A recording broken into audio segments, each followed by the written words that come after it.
Hey there, welcome back. My name is Alyssa Pajoli. I'm a life leadership connection coach, and today, as we enter in to the last month of 2022, I really thought it would be helpful to bring back the ruler method. The ruler method was invented or created by Mark Brackett. He is a professor at Yale who's very passionate about bringing emotional intelligence to youth in particular. However, as an adult who coaches adults, the ruler method has been game changing in allowing other people to effectively be able to um, manage their emotions, articulate their emotions, and just be able to become more aware of what it is they're experiencing, how it is they're feeling, and bridging the gap so that they become more responsive versus reactive.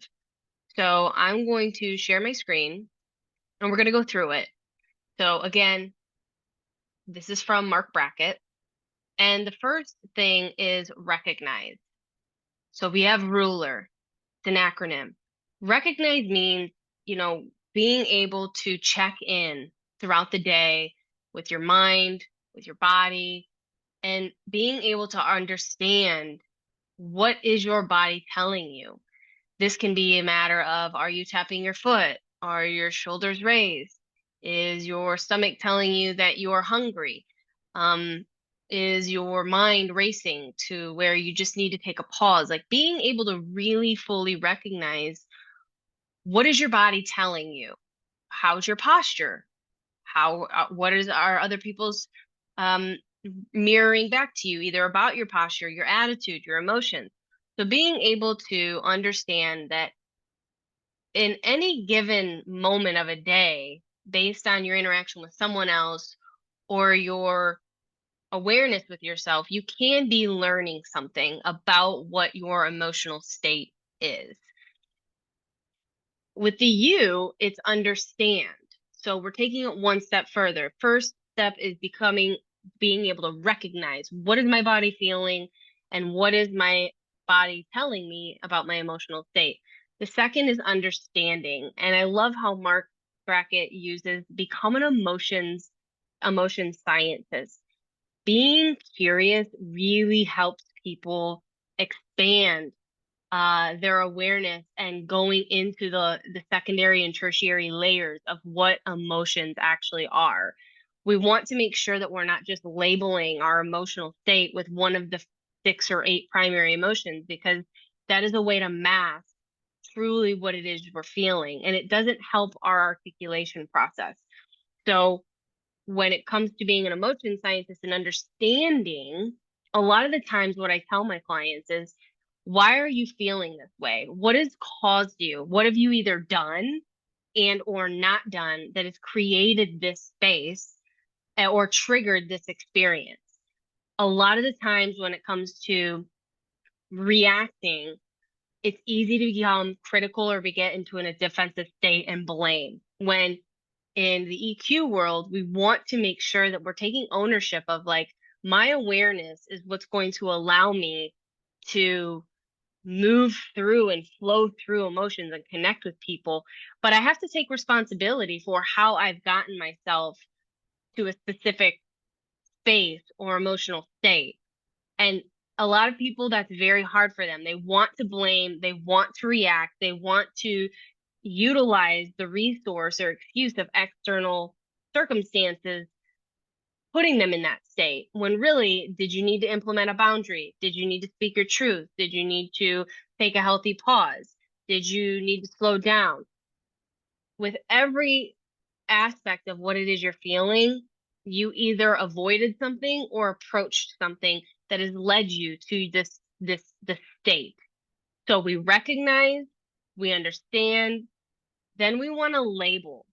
This is where enhancing your emotional literacy is super beneficial, because if we have a small vocabulary in in our emotional literacy, aka the ability to know what secondary and tertiary emotions really are, it's going to be hard to label your experience properly. An example of this is, if you continue to just say I'm mad or angry and are unable to go into, you know what, I'm actually disappointed or I'm embarrassed. Those are secondary and tertiary emotions that allow you to label it. So then when you're articulating it, someone can really understand that, like, this is your true experience is either disappointed or embarrassed. That's completely different than being angry or mad. We recognize, we understand, we label, then we express. The expression component is when you are converting emotions into words that improve your health.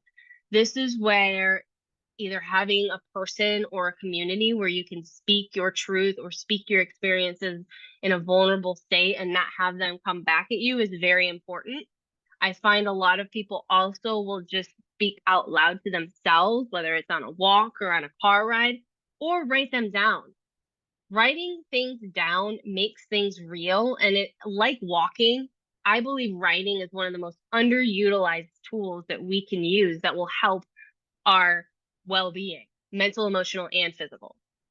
So we recognize, we understand, we label, we express, and the last one is regulate.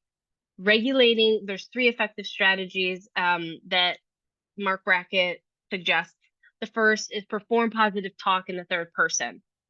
Our subconscious requires us to hear things multiple times before it starts believing it, generating it, and creating it. So talking positive in third person is very beneficial for paradigm shift. The second is reframing feelings in a positive way.